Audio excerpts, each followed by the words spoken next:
শক্তিশালী ভূমিকম্পের আঘাতের পর পেরিয়ে গেছে একদিন, কিন্তু এখনও ফিলিপিন্সের রাস্তায় ধ্বংসস্তূপ। ভেঙে পড়া ভবনগুলো থেকে হতাহতদের সরিয়ে নিতে চলছে উদ্ধার কার্যক্রম। কর্তৃপক্ষের শঙ্কা, প্রাণহানি আরও বাড়তে পারে। ক্ষতিগ্রস্ত ভবনগুলোর সামনে এখনও নিখোঁজ স্বজনদের খোঁজে অপেক্ষা করছেন অনেকেই। ভূমিকম্পে এখনও স্বাভাবিক হয়নি ফিলিপিন্সের ক্ষতিগ্রস্ত এলাকাগুলোর যান চলাচল। বন্ধ অনেক দোকানপাট ও শিক্ষা প্রতিষ্ঠান। বিঘ্নিত হচ্ছে বিদ্যুৎ ও পরিবহন পরিষেবা। এছাড়াও ক্ষতিগ্রস্ত জেনারেল সান্তোস সিটিতে বিমানবন্দরের বাণিজ্যিক কার্যক্রম বন্ধ রয়েছে। ভূমিকম্পে ক্ষতিগ্রস্ত হয়েছে ফিলিপিন্সের 1100-রও বেশি শিক্ষা প্রতিষ্ঠান। Sabi sa anak ko, Mama, magpunta ka doon sa Sibor, Kalumpang.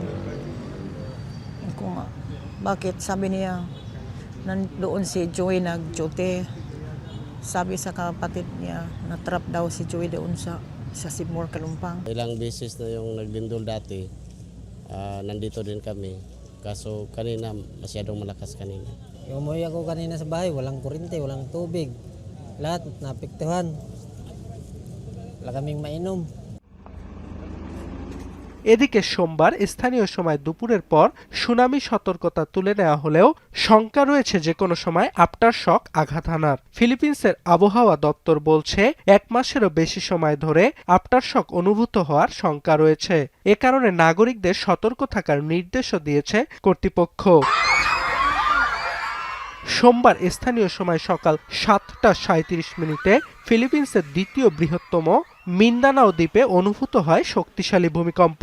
Richter স্কেলে যার মাত্রা ছিল 7.8। দেশটির আগ্নেয়গিরি ও ভূকম্পন ইনস্টিটিউট জানিয়েছে ভূমিকম্পটির উৎপত্তি স্থল ছিল ভূপৃষ্ঠের মাত্র 10 কিলোমিটার গভীরে। ভূকম্পনের পর অনেক স্থানে মুহূর্তেই তাসের ঘরের মতো ধসে পড়ে শিক্ষা প্রতিষ্ঠান সহ একাধিক বহুতল ভবন।